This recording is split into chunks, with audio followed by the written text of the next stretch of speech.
दोस्तों, किस श्राप के कारण महिलाएं ही गर्भवती होती हैं? पुरुष क्यों गर्भ धारण नहीं करते? यह कष्ट केवल महिलाओं को ही क्यों उठाना पड़ता है? इसके पीछे हमारे पुराणों में एक प्राचीन कथा का वर्णन मिलता है जो ब्रह्मदेव ने देवी सरस्वती को सुनाई है। आइए आपको वह कथा सुनाते हैं। एक बार देवर्षि नारद भगवान श्री कृष्ण से पूछते हैं, हे प्रभु, केवल स्त्रियां ही गर्भ धारण क्यों करती है? पुरुष क्यों गर्भ धारण नहीं करते? ब्रह्मदेव ने ऐसी रचना क्यों की? इसके पीछे का रहस्य क्या है? श्री कृष्ण कहते हैं, हे देवर्षि, आपने उचित ही प्रश्न किया है। आपके इस प्रश्न का उत्तर प्राचीन काल की एक कथा में है, इसीलिए मैं आपको वह कथा सुनाता हूँ। इस कथा को सुनकर आपको ज्ञात हो जाएगा कि केवल स्त्री ही क्यों गर्भवती होती है और पुरुष क्यों नहीं। तब भगवान श्री कृष्ण नारद जी को कथा सुनाने लगते हैं। एक समय की बात है, ब्रह्मलोक के चारों ओर दिव्य प्रकाश फैला हुआ है जो न तो सूर्य का है और न ही चंद्रमा का। यह स्वयं ब्रह्मा जी की आभा है। ब्रह्मा जी के पास ही उनकी श्वेत वंशी और सुंदर मोरपंख से सजी वीणा लिए देवी सरस्वती विराजमान है। देवी सरस्वती ने ब्रह्मा जी के चरणों में बैठकर अपनी मधुर वाणी में कहना प्रारंभ किया, हे स्वामी, इस सृष्टि की संरचना में आपने अनगिनत अद्भुत कृतियां रची है। आपने अपनी इच्छा शक्ति से अनेक ऋषियों, देवताओं, गंधर्वों और सुंदर अप्सराओं को प्रकट किया। स्त्रियों को आपने सौंदर्य, चंचलता और आकर्षण प्रदान किया है, किंतु मैं एक जिज्ञासा से व्याकुल हूँ। संसार में गर्भ धारण का अद्भुत कर्तव्य और पीड़ा केवल स्त्रियों को ही क्यों सहनी पड़ती है? ये विशेषाधिकार और यह कष्ट केवल स्त्रियों के लिए ही क्यों निर्धारित हुआ? ब्रह्मा जी, जो अपनी चारों दिशाओं में देख रहे थे, उनकी बात सुनकर हल्के से मुस्कुराए। उनके मुख पर एक गूढ़ रहस्य की आभा झलकने लगी। उन्होंने अपना आसन थोड़ा समायोजित करते हुए कहा, हे देवी, आपने आज एक अत्यंत महत्वपूर्ण प्रश्न किया है। इस प्रश्न का उत्तर केवल एक कथा के माध्यम से ही समझाया जा सकता है। यह कथा इतनी प्राचीन है कि इसका उल्लेख स्वयं सृष्टि के आरंभ में हुआ था। इसे सुनने से न केवल आपकी जिज्ञासा शांत होगी, बल्कि इसे सुनने वाली स्त्री को गुणवान और रूपवान संतान का आशीर्वाद भी मिलेगा। जो भी स्त्री इस कथा को ध्यानपूर्वक सुनती है, उसे निश्चित ही गुणवान पुत्र रत्न की प्राप्त होगी। देवी सरस्वती ने ब्रह्मा जी के मुखमंडल पर दृष्टि डाली और बड़े आदर से कहा, हे प्रभु, मैं इस कथा को सुनने के लिए अत्यंत उत्सुक हूँ। कृपया मुझे यह कथा सुनाइए। ब्रह्मा जी ने अपना ध्यान कुछ क्षण के लिए ब्रह्मलोक के दिव्य प्रकाश में केंद्रित किया। उनकी वाणी गंभीर हो गई और उन्होंने कहना आरंभ किया, हे देवी, ध्यानपूर्वक सुनो। यह कथा उस समय की है जब सृष्टि का आरंभ हुआ था और देवताओं तथा दानवों के बीच एक बड़ा युद्ध छिड़ा था। उसी समय गर्भ धारण का यह रहस्य प्रकट हुआ। हे देवी, इसके पीछे महर्षि पुलत्स्य और देवी हविर्भुवा की कथा है। महर्षि पुलत्स्य का जन्म मेरे कान से हुआ था। वे मेरे मानस पुत्रों में से एक हैं और अत्यंत तपस्वी, ज्ञानवान और धर्मपरायण हैं। जब मैंने उन्हें सृष्टि में प्रकट किया तो उन्हें अनेक प्रकार की विद्याएं प्रदान की। वे वेदों के ज्ञाता, शास्त्रों के पंडित और तपस्या के प्रतीक माने गए। उनके जन्म का उद्देश्य संसार में धर्म की स्थापना करना और मानव जाति को सत्य, तप और संयम का महत्व सिखाना था। मैंने उन्हें निर्देश दिया कि वे तपस्या और ध्यान के माध्यम से आत्मज्ञान प्राप्त करें और संसार में सच्चे कल्याण का मार्ग प्रशस्त करें। मेरी आज्ञा से सत्ययुग में महर्षि पुलत्स्य सुमेरु पर्वत की ओर तपस्या के लिए गए। वह स्थान दिव्य, पवित्र और प्राकृतिक सुंदरता से परिपूर्ण था। सुमेरु पर्वत के उच्च शिखर पर उन्होंने एक आश्रम का निर्माण किया जो बांस, घास और जंगल की लकड़ियों से बना था। वह स्थान चारों ओर से ऊंचे वृक्षों, जल के झरनों और शांत वातावरण से घिरा हुआ था। यह आश्रम तपस्वी पुलत्स्य का साधना स्थल बन गया। महर्षि पुलत्स्य ने वहां घोर तपस्या प्रारंभ कर दी। उनके तप से चारों ओर दिव्यता का प्रवाह होने लगा। उनके शरीर से निकलने वाली ऊर्जा इतनी प्रभावशाली थी कि वह देवताओं, गंधर्वों और अप्सराओं का ध्यान आकर्षित करने लगी। सुमेरु पर्वत, जो देवताओं और गंधर्वों का प्रिय स्थान था, वहां आए दिन अप्सराएं, गंधर्व और दानव विचरण करते रहते थे। जब उनकी दृष्टि महर्षि पुलत्स्य पर पड़ी तो वे सभी उनकी तपस्या को लेकर आश्चर्यचकित हो गए। उनकी दिव्यता और तप का प्रभाव इतना गहरा था कि सभी उन्हें अपने खेल और नृत्य के माध्यम से विचलित करने का प्रयास करने लगे। अप्सराएं, जो अपनी सुंदरता और चपलता के लिए प्रसिद्ध थीं, पुलत्स्य की तपस्या को भंग करने के लिए विभिन्न युक्तियां अपनाने लगीं। वे उनके आश्रम के निकट आकर अपने मधुर स्वर में गाने लगीं। कोई वीणा बजाती तो कोई कंचन घंटियों की मधुर ध्वनि से वातावरण को गूंजायमान कर देती। वे कभी फूलों की माला लेकर पुलत्स्य के पास जाती तो कभी अपनी सुंदरता का प्रदर्शन कर उनके तप को भंग करने का प्रयास करती। लेकिन महर्षि पुलत्स्य अपनी साधना में लीन थे, वे उनकी ओर कोई ध्यान नहीं देते थे। यह देखकर अप्सराएं और गंधर्व अधिक उन्मुक्त होकर उनके तप में विघ्न डालने का प्रयास करने लगे। अनेक प्रकार के दानव भी अपनी चेष्टाओं से उनके धैर्य की परीक्षा लेने लगे। वे दानव आकर अपनी कर्ण कर्कश ध्वनि से महर्षि की तपस्या में विघ्न निर्माण करते और चले जाते, लेकिन महर्षि का ध्यान कभी विचलित नहीं हुआ। एक दिन जब अप्सराओं ने हद से अधिक अशांति उत्पन्न कर दी और गंधर्वों ने उनके आश्रम के पास अपने क्रीड़ा स्थल बना लिए, तो महर्षि पुलत्स्य की साधना भंग हो गई। वे अपने तप से उठे और उनकी आंखों में क्रोध का तेज स्पष्ट झलकने लगा। उनकी वाणी गंभीर और आकाश के समान गूंजती हुई थी। उन्होंने उन सभी को चेतावनी देते हुए कहा, हे अप्सराओं, हे गंधर्वों और यहाँ विचरण करने वाले समस्त प्राणियों, क्या तुमने मेरी साधना का अर्थ नहीं समझा? क्या तुम्हारे लिए धर्म, तप और संयम का कोई महत्व नहीं है? मैं यहाँ संसार के कल्याण के लिए तपस्या कर रहा हूँ और तुम मेरे तप को बार बार भंग कर रहे हो। अप्सराएं और गंधर्व उनके क्रोध से भयभीत हो गए, लेकिन कुछ ने इसे गंभीरता से नहीं लिया। यह देखकर पुलत्स्य ने क्रोधित होकर कहा, हे अप्सराओं, गंधर्वों, दानवों तथा मानवों, आज मैं तुम सबको चेतावनी देता हूं। जो भी प्राणी अब मेरी तपस्या में विघ्न डालेगा वह गर्भ धारण करेगा, चाहे वह पुरुष हो, स्त्री हो, गंधर्व हो या दानव हो। जो भी मेरी तपस्या में विघ्न उत्पन्न करेगा, गर्भ का कष्ट उसे सहन करना पड़ेगा। यह मेरा शाप है और यह शाप अटल है। ब्रह्मदेव कहते हैं, हे देवी, महर्षि पुलत्स्य के वचन ब्रह्मांड में गूंजने लगे। अप्सराएं और गंधर्व भय से कांपने लगे और वहां से भाग गए। उनके इस शाप का प्रभाव इतना गहरा था कि सुमेरु पर्वत पर फिर कोई भी प्राणी उनकी तपस्या में विघ्न डालने की हिम्मत नहीं कर सका। पुलत्स्य ने अपने ध्यान में लौटकर घोर तपस्या जारी रखी। उनके तप के प्रभाव से वहां का वातावरण और भी पवित्र और दिव्य हो गया। सुमेरु पर्वत के उस शांत और दिव्य स्थान पर जहां महर्षि पुलत्स्य अपनी घोर तपस्या में लीन थे, प्रकृति का सौंदर्य अपनी चरम पर था। वहां की घाटियां हरी भरी थीं और झरने निर्मल जल की धारा के साथ संगीत प्रस्तुत कर रहे थे। पक्षियों की मधुर चहचहाहट वातावरण को और भी पवित्र बना रही थी। लेकिन यह स्थान अब साधारण प्राणियों के लिए भय का कारण बन चुका था, क्योंकि पुलत्स्य के क्रोध और शाप के कारण कोई भी वहां जाने का साहस नहीं करता था। इसी समय पर्वत की कंदराओं में स्थित एक छोटे से आश्रम में महर्षि तृणबिंदु अपनी पत्नी और पुत्री हविर्भुवा के साथ निवास कर रहे थे। हविर्भुवा एक अत्यंत सुंदर और चंचल युवती थी। उसका सौंदर्य ऐसा था कि उसे देखकर देवताओं की अप्सराएं भी ईर्ष्या करतीं। उसकी कोमलता और उसकी मुस्कान सभी को आकर्षित करती थी। वह स्वभाव से जिज्ञासु और सरल थी, लेकिन साथ ही उसकी बाल सुलभ चंचलता उसे पर्वत की कंदराओं और वन वन में घूमने को प्रेरित करती थी। एक दिन हविर्भुवा अपनी सहेलियों के साथ पर्वत की कंदराओं में खेल रही थी।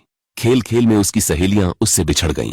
उन्हें खोजने के लिए हविर्भुवा चंचल मन से पर्वत की ऊंचाई पर चढ़ने लगी। वह सहेलियों को पुकारते हुए सुमेरु पर्वत के उस भाग में पहुंच गई जहां महर्षि पुलत्स्य का आश्रम था। यह स्थान अत्यंत शांत था। चारों ओर साधना की ऊर्जा प्रवाहित हो रही थी। हविर्भुवा ने पहले तो इसे ध्यान नहीं दिया और सहेलियों को पुकारती हुई महर्षि पुलत्स्य के आश्रम तक पहुंच गई। लेकिन जैसे ही उसने आश्रम के अंदर कदम रखा, महर्षि पुलत्स्य ने ध्यान से अपनी आंखें खोलीं। उनकी दृष्टि जैसे ही हविर्भुवा पर पड़ी, उनके शाप का प्रभाव तुरंत ही प्रकट हो गया। हविर्भुवा, जो अब तक अपने सहेलियों को खोजने में व्यस्त थी, अचानक अपने शरीर में एक अजीब बदलाव महसूस करने लगी। महर्षि पुलत्स्य की तपस्या और उनके शाप की शक्ति इतनी प्रबल थी कि उनके सामने खड़ी होने मात्र से हविर्भुवा के शरीर पर इसका प्रभाव पड़ गया। उसके शरीर का रंग पीला पड़ने लगा, उसकी सांसें तेज हो गईं और उसके भीतर एक असहनीय पीड़ा का अनुभव होने लगा। हविर्भुआ ने अपने शरीर में इस विचित्र परिवर्तन को महसूस करते ही अपने पेट पर हाथ रखा। उसकी कोमल काया अब गर्भवती प्रतीत होने लगी थी। यह उसके लिए अत्यंत अचंभे और भय का कारण बन गया। उसने व्याकुल होकर महर्षि पुलत्स्य की ओर देखा, लेकिन महर्षि अपनी तपस्या में पुनः लीन हो गए थे। तभी हविर्भुआ की सहेलियां, जो उसे ढूंढते हुए उस स्थान पर आ पहुंची थीं, उसे देखकर स्तब्ध रह गईं। हविर्भुआ ने घबराई हुई आवाज में अपनी सहेलियों से कहा, हे सखियों, मुझे नहीं पता यह क्या हो रहा है। मैं यहाँ केवल तुम्हें खोजने आई थी, लेकिन जैसे ही मैंने इस तपस्वी को देखा, मेरे शरीर में यह बदलाव होने लगा। मुझे अपने शरीर में अजीब सा महसूस हो रहा है। मेरे पेट में जैसे कुछ हलचल हो रही है। यह क्या है, मैं समझ नहीं पा रही हूँ। सखियां भी भयभीत होकर हविर्भुआ को सहारा देने लगीं। एक सखी ने कहा, हे हविर्भुआ, यह स्थान बहुत डरावना लगता है। हमें यहाँ से तुरंत चलना चाहिए। इस स्थान पर महर्षि पुलत्स्य तपस्या करते हैं और हमने सुना है कि उनके शाप के कारण कोई भी उनकी तपस्या में विघ्न डालने की हिम्मत नहीं करता। तुम अनजाने में उनके शाप के प्रभाव में आ गई हो। ब्रह्मदेव कहते हैं, हे देवी। फिर वह सहेलियां हविर्भुआ को सहारा देकर महर्षि तृणबिंदु के आश्रम की ओर ले जाने लगीं। रास्ते भर हविर्भुआ भय और लज्जा से व्याकुल रही। उसका चेहरा पीला और आंखें अश्रुपूर्ण थीं। वह समझ नहीं पा रही थी कि उसके साथ ऐसा क्यों हुआ। हविर्भुआ अपनी सखियों के सहारे किसी तरह अपने पिता महर्षि तृणबिंदु के आश्रम पहुंची। उसकी हालत देखकर तृणबिंदु और उनकी पत्नी का हृदय कांप उठा। हविर्भुआ ने रोते हुए सारा वृतांत कह सुनाया। उसने कहा, हे पिता, मैं अनजाने में महर्षि पुलत्स्य के तपस्थल पर पहुंच गई। मुझे यह ज्ञात नहीं था कि वहां जाना निषिद्ध है। जैसे ही उनकी दृष्टि मुझ पर पड़ी, मेरे शरीर में अजीब परिवर्तन होने लगा। मैं नहीं जानती कि यह सब क्यों हुआ। कृपया मुझे इस समस्या से बचाइए। महर्षि तृणबिंदु ने अपनी पुत्री की बात सुनकर ध्यान लगाया और अपनी दिव्य दृष्टि से घटनाओं को देख लिया। उन्हें पता चला कि महर्षि पुलत्स्य के श्राप के कारण उनकी पुत्री गर्भवती हो गई है।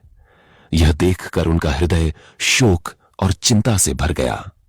उन्होंने गहरी सांस लेते हुए अपनी पत्नी से कहा, हे भद्रे, यह घटना कोई साधारण घटना नहीं है। यह महर्षि पुलत्स्य के श्राप का प्रभाव है। मेरी पुत्री अनजाने में उनके तप के बीच पहुंच गई और अब वह इस संसार की पहली स्त्री है जो गर्भवती हुई है। ब्रह्मदेव कहते हैं, हे देवी। फिर तृणबिंदु ने तुरंत निर्णय लिया कि उन्हें महर्षि पुलत्स्य के पास जाकर उनसे क्षमा याचना करनी होगी। उन्होंने हविर्भुआ को अपने साथ लिया और सुमेरु पर्वत की ओर चल पड़े। जब महर्षि तृणबिंदु सुमेरु पर्वत पहुंचे तो उन्होंने महर्षि पुलत्स्य को तपस्या करते हुए देखा। उनकी दिव्य आभा और शांत मुद्रा देखकर तृणबिंदु ने आदर पूर्वक उनके चरणों में प्रणाम किया।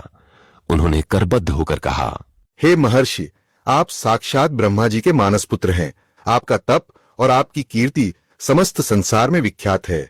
आप परम दयालु और कृपालु हैं। मेरी कन्या अनजाने में आपके तपस्थल पर पहुंच गई और आपके श्राप का प्रभाव उस पर पड़ गया। आज वह गर्भवती हो चुकी है और यह संसार की पहली ऐसी घटना है। हे मुनिवर, मेरी पुत्री अब इस समाज में कैसे रह पाएगी? कौन उससे विवाह करेगा? यह तो कलंक का जीवन हो जाएगा। उन्होंने आगे कहा, हे महर्षि, मेरी पुत्री का कोई दोष नहीं है। वह अनजाने में इस श्राप का भागी बनी है। मैं आपसे विनती करता हूं कि कृपया उसे पत्नी के रूप में स्वीकार करें। वह सर्वगुण संपन्न है और आपकी सेवा में सदैव तत्पर रहेगी। आप जैसे तपस्वी और दिव्य महापुरुष के साथ उसका जीवन धन्य हो जाएगा। तृणबिंदु के करुण निवेदन और हविर्भुआ के अश्रुपूर्ण चेहरे को देखकर महर्षि पुलत्स्य का कठोर तपस्वी हृदय पिघल गया। उन्होंने अपनी तपस्या से उठते हुए कहा, हे मुनिवर तृणबिंदु, मैं आपकी स्तुति और आदर से अत्यंत प्रसन्न हूँ। आपके शब्दों ने मेरे हृदय को छू लिया है। यह सत्य है कि मेरे श्राप के कारण ही आपकी पुत्री गर्भवती हुई है। मैं अपने इस कठोर श्राप के परिणाम को समझता हूँ और इस दोष का निवारण करना मेरा कर्तव्य है। मैं आपकी पुत्री हविर्भुआ को अपनी पत्नी के रूप में स्वीकार करता हूँ। वह न केवल मेरी पत्नी बनेगी, बल्कि संसार में स्त्रीत्व का प्रतीक बनकर इसे गौरवान्वित करेगी। आप निश्चिंत होकर अपनी कन्या का हाथ मुझे सौंपें। मैं उसे सम्मान और आदर दूंगा। ब्रह्मदेव कहते हैं, हे देवी। फिर महर्षि तृणबिंदु और उनकी पत्नी के हृदय में महर्षि पुलत्स्य के ये वचन सुनकर अपार शांति और सुख का अनुभव हुआ। उन्होंने अपनी पुत्री का हाथ महर्षि पुलत्स्य को सौंप दिया। महर्षि पुलत्स्य ने अपनी तपस्या के स्थान पर हविर्भुआ के साथ विवाह किया। इस विवाह के समय सुमेरु पर्वत पर देवताओं और ऋषियों ने प्रसन्न होकर आशीर्वाद दिया। तृणबिंदु की पुत्री हविर्भुआ अब महर्षि पुलत्स्य की पत्नी के रूप में उनके आश्रम में रहने लगी। वह पूर्ण समर्पण और निष्ठा के साथ महर्षि पुलत्स्य की सेवा में जुट गई। उनका जीवन तप और त्याग का प्रतीक बन गया। हविर्भुआ ने अपने हृदय में हर प्रकार के दुख और कठिनाई को सहन करते हुए पतिव्रता धर्म का पालन किया। हर दिन प्रातः काल वह महर्षि पुलत्स्य के लिए आश्रम की सफाई करती, उनके यज्ञ और ध्यान के लिए आवश्यक सामग्री तैयार करती और उनके तप के लिए उपयुक्त वातावरण सुनिश्चित करती। महर्षि पुलत्स्य, जो स्वयं एक तपस्वी और विद्वान थे, धीरे धीरे हविर्भुआ की सेवा और भक्ति से प्रभावित होने लगे। वे यह समझ गए थे कि उनकी पत्नी न केवल सर्वगुण संपन्न है, बल्कि वह महान त्याग और सहनशीलता का प्रतीक भी है। एक दिन जब हविर्भुआ ने दिन भर की सेवा के बाद महर्षि पुलत्स्य के चरणों में बैठकर उनकी थकान दूर करने का प्रयास किया, तो महर्षि पुलत्स्य ने प्रसन्न होकर कहा, हे देवी, मैं तुम्हारी निस्वार्थ सेवा, भक्ति और पतिव्रता धर्म से अत्यंत प्रसन्न हूँ। तुम्हारे समर्पण ने मेरे हृदय को छू लिया है। तुमने अपने कर्तव्य का पालन इतने पवित्र हृदय से किया है कि मैं तुम्हें वरदान देने के लिए बाध्य हूँ। हविर्भुआ ने सिर झुकाकर कहा, हे प्रभु, आपका वरदान ही मेरे जीवन का सबसे बड़ा धन है। आप जो भी मुझे देंगे वह मेरे लिए अमूल्य होगा। महर्षि पुलत्स्य ने गंभीर और स्नेहपूर्ण स्वर में कहा, हे देवी, मैं तुम्हें मेरे ही समान तेजस्वी और गुणवान पुत्र का वरदान देता हूँ। जिस समय तुम पहली बार मेरे तपस्थल पर आई थी, उस समय मैं वेदों का पाठ कर रहा था। तुम्हारे कानों ने उस दिव्य ज्ञान को ग्रहण किया है, इसलिए तुम्हारा पुत्र चारों वेदों में पारंगत होगा। वह वेदों का मर्म समझेगा और संसार में उनके ज्ञान का प्रचार करेगा। तुम्हारा पुत्र इतना तेजस्वी और विद्वान होगा कि उसका नाम सदैव के लिए अमर रहेगा। वह समस्त संसार में विश्रवा के नाम से प्रसिद्ध होगा। ब्रह्मदेव कहते हैं, हे देवी। फिर महर्षि पुलत्स्य के इन वचनों से हविर्भुआ के चेहरे पर गर्व और खुशी का तेज झलकने लगा। उन्होंने अपने पतिव्रता धर्म और सेवा को और अधिक निष्ठा से निभाना प्रारंभ किया। समय बीतता गया और कुछ समय बाद हविर्भुआ ने एक दिव्य पुत्र को जन्म दिया। उस बालक का तेज और आभा देखकर ऐसा प्रतीत होता था जैसे वह स्वयं किसी देवता का अवतार हो। महर्षि पुलत्स्य ने उस बालक का नामकरण किया और कहा, यह मेरा पुत्र है जो वेदों के ज्ञान को सजीव करेगा। इस बालक का नाम विश्रवा होगा। यह संसार में ज्ञान, तप और धर्म का प्रतीक बनेगा। ब्रह्मदेव कहते हैं, हे देवी। फिर विश्रवा का बाल्यकाल अपने पिता के आश्रम में शिक्षा और तप के बीच बीता। उन्होंने चारों वेदों का अध्ययन किया और उनमें पारंगत हो गए। महर्षि विश्रवा, जो अपने पिता महर्षि पुलत्स्य के समान ही विद्वान, धर्मनिष्ठ और सत्यवादी थे, अपनी विद्वत्ता और तपस्या के कारण पूरे संसार में विख्यात हो गए। उनके ज्ञान और धर्म का प्रचार प्रसार चारों दिशाओं में होने लगा। उनकी इस ख्याति और महानता को देखकर महर्षि भारद्वाज ने अपनी पुत्री इडविला का विवाह महर्षि विश्रवा के साथ कर दिया। महर्षि विश्रवा और इडविला का विवाह अत्यंत शुभ और पवित्र रीति से संपन्न हुआ। विवाह के बाद वह अपने पति की सेवा और उनके आश्रम की व्यवस्था में रत हो गईं। समय बीता और इडविला ने एक तेजस्वी पुत्र को जन्म दिया। इस बालक का नाम वैश्रवण रखा गया।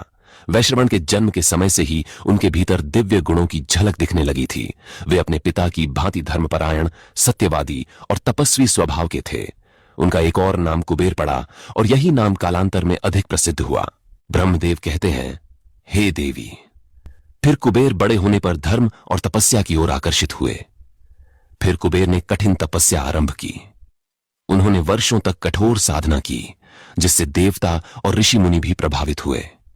उनकी तपस्या से प्रसन्न होकर स्वयं मैं ब्रह्मदेव उसके सामने प्रकट हुआ और मैंने उसे आशीर्वाद देते हुए कहा, हे वत्स, मैं तुम्हारी तपस्या से अत्यंत प्रसन्न हूं।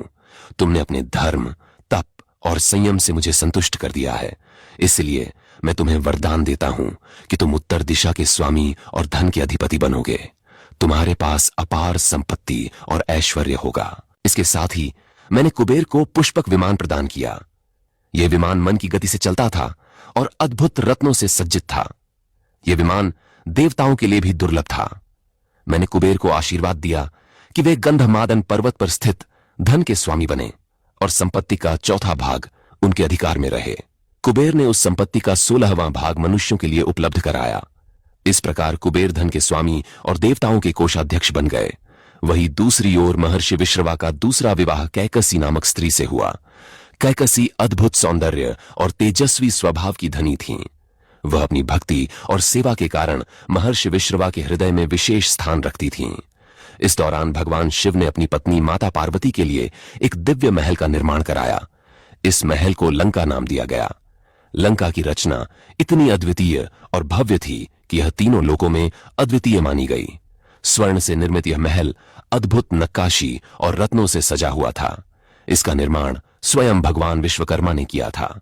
जब लंका के गृह प्रवेश का समय आया तो भगवान शिव ने देवताओं और ऋषि मुनियों को निमंत्रण दिया।